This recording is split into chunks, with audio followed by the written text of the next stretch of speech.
I'm in PEM's Jeffrey Beal Gallery. It's a new space dedicated to the installation of immersive experiences. In the center of the room is a 25-foot oblong table. It almost fills the cavernous gallery end to end. The table is covered with thousands of balls of clay. This exhibition is created by the visitor, or more precisely, by tens of thousands of visitors. You have this lump of clay in your hand. The clay feels very cold at the start. That's Trevor Smith, PEM's curator of the present tense. As it gradually smooths out in your hand, you can sense the clay warming up. You can feel your energy going into the clay. Everyone around us is seated at the table and doing the same thing, shaping clay balls and placing them on the table in front of them. I think these moments of collective activity where you're kind of alone together are becoming increasingly precious. Each contribution of a single hand-shaped ball will eventually fill the table over time. It's a beautiful thing to me. The installation is called Archive of Mind. It's the work of Korean artist Kimsooja. Here she is from her visit during the opening of the show. When you create a sphere, we put our two hands together, balancing the opposite forces, negative and positive, or yin and yang. I find it's an important archive. It could be imagined as an imaginable archive of mind.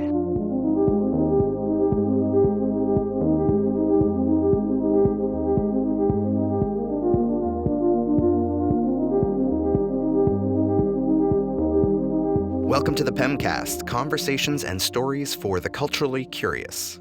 From the Peabody Essex Museum in Salem, Massachusetts, I'm Chip Van Dyke. And I'm Dinah Cardin. The North American premiere of Kimsooja, Archive of Mind, has been a huge success here at PEM. An estimated 40,000 visitors to the museum have contributed as of this taping. And the response from our audience is clear. People crave what this artwork has to offer: silence and a sense of calm. The show's curator, Trevor Smith, was pretty confident that Archive of Mind would resonate for today's museum visitor.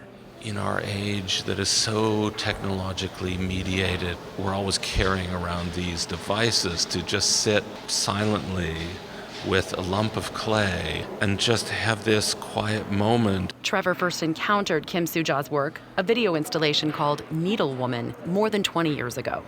Each video is a single shot in a different city. She is sort of standing with her back to the camera, a long braid kind of hanging down her back. You really feel the different kind of energy of the city through its contrast to the kind of stillness of her body and the way that the crowds are kind of weaving in and out and around her. We'd love to share at least some of the audio with you from one of these artworks, but unfortunately, and maybe not surprisingly, they are silent. It also comes as no surprise that an artist known for making silent commentaries on busy city streets would make a work about sitting down and being quiet. I feel like this exhibition is giving the public a significantly new experience. This is Anne Principe, an exhibition interpreter. She's one of the people on hand to help answer participant questions and to guide them through the process. It tends to be a visceral experience because immediately our mind goes back to, when was the last time I felt this? Well, the last time I played with clay was in elementary school, and that was a long time ago.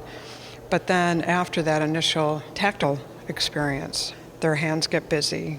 It just reminds you of rolling dough. I said meatballs. Yeah. No, I think it's exciting because it's something new. Actually, it's made my day. It provides a focus for our attention, and we can really only focus on one thing at a time. This is Teddy Asher, PEM's very own neuroscientist. Yes, PEM has a neuroscientist. She helps us understand how to enhance the impact of our museum experiences on a neurological level.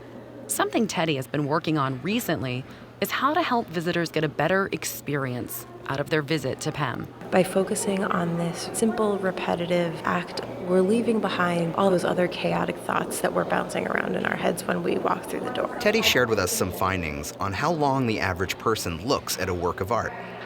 It's a matter of seconds. We as a society are flying through museums. This idea that you're at the table, you're going to be here for a few minutes, this is a longer process than a flyby. It creates opportunities for close looking. And close looking is something all museums are striving for because it creates a more meaningful experience.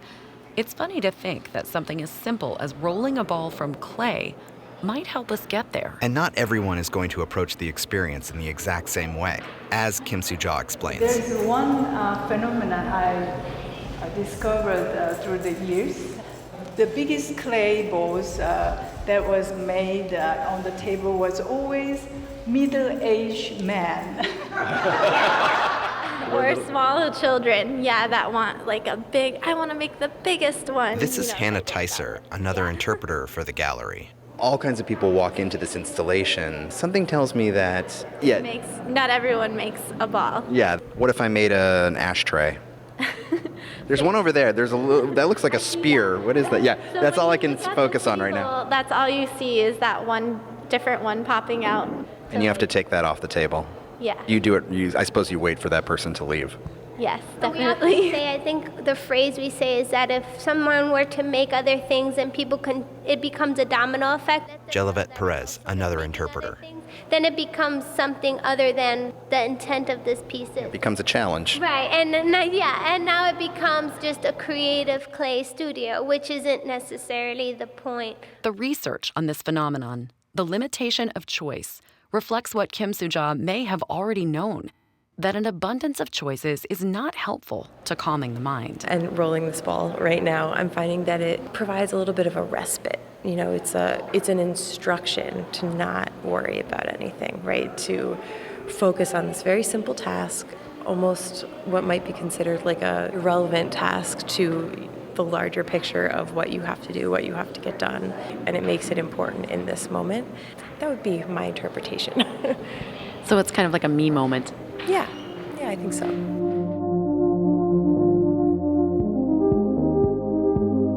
How somebody chooses to roll the clay, how much care they choose to do it with, what sort of size, what color. You end up with this field of spheres which are kind of gestures. And each gesture is somehow subtly unique, even though they're all spheres.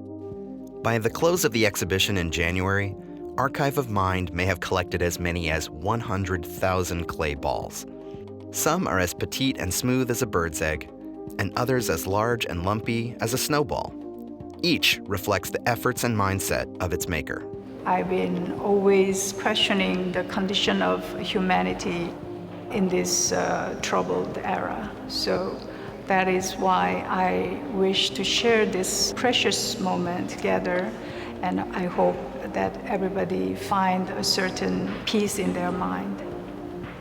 Thank you.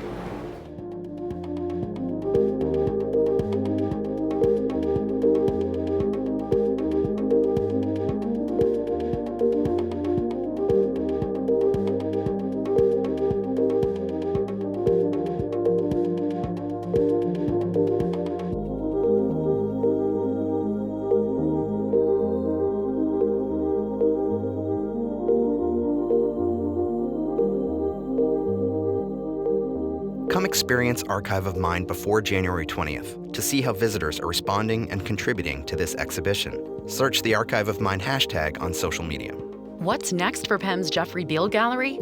Get ready for artist Carlos Garacoa. His work, called Partitura, weaves together Spanish street musician performances into a single composition that will envelop and surprise you. If you have any story ideas or comments to share, please write to us at PEMcast@pem.org. Music for this episode by Forrest James. You can find his latest album, Gamma, on Spotify, Bandcamp, and wherever else you find great music.